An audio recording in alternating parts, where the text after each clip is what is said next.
All right, guys, we are going to talk irrational numbers today.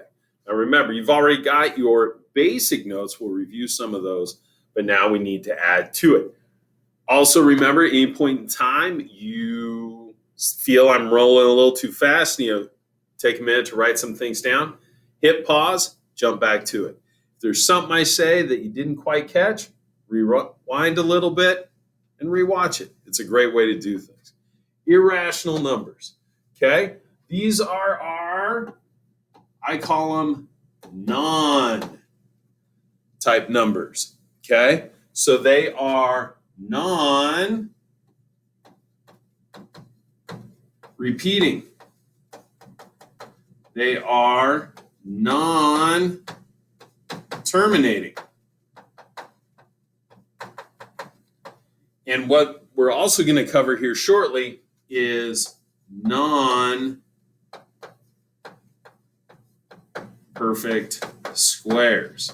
Okay? That's going to make sense as we go through this. Okay?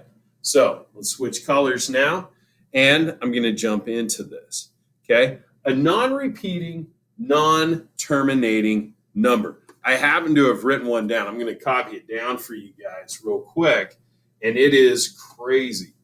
2.449489742. And just remember, the ... means it just keeps going. Okay? There's no end to it. There's no pattern, which means it's non-repeating. It's non-terminating. Okay? Now, that's it. If a number, on the other hand, let's say was 2.45, okay? Rational.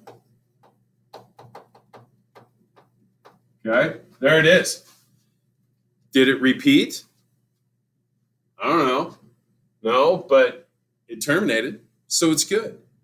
All right, let's get back to this crazy number. So we're talking about things that these are ugly numbers.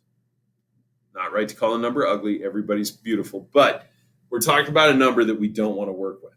But we need to take a look at what are squares.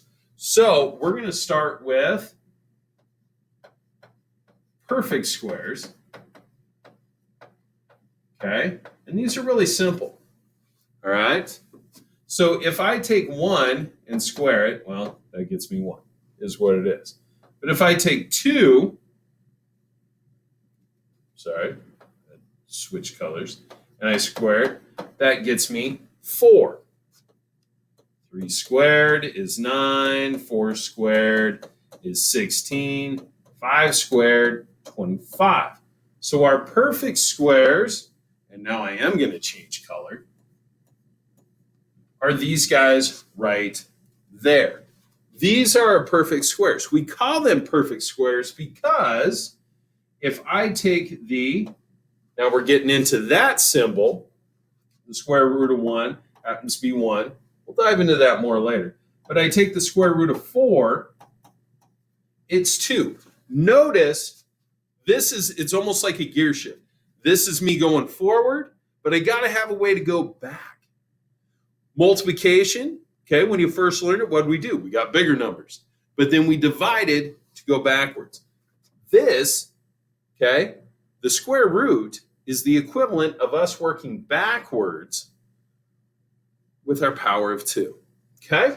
So I keep going with this. Square root of 9 is 3. Square root of 16 is a 4. Square root of 25 equals 5. Okay? Now some of you may be going, hey, this little sign right here, I'm going to add it in here. That's called a radical. Okay? Just going to box that in. There's a little vocabulary word for you. All right. So, but if we look at these, wait a minute, Mr. Moore, these are all rational numbers. True. But we need to know what a square is or how to take a square root. So I use that. Now let's take the jump off point. What if I happen to go the square root of 6? Well, if I look in here, Well, that's pretty much 2 times 2. Okay? In here, you can see that 3 times 3 in there. But 6, I don't have any, there is no whole number I can multiply against itself to get 6, which means when I throw it mathematically in reverse, I can't go from 6, take the square root, and get a whole number. Actually, you want to know what the square root of 6 is? Right there. It's up on the board. The square root of 6 is an irrational number. Okay? So when it comes time to categorize rational versus irrational numbers, you're going to know the difference. At any point in time, you need to go back, review any of this stuff, take a look. All right?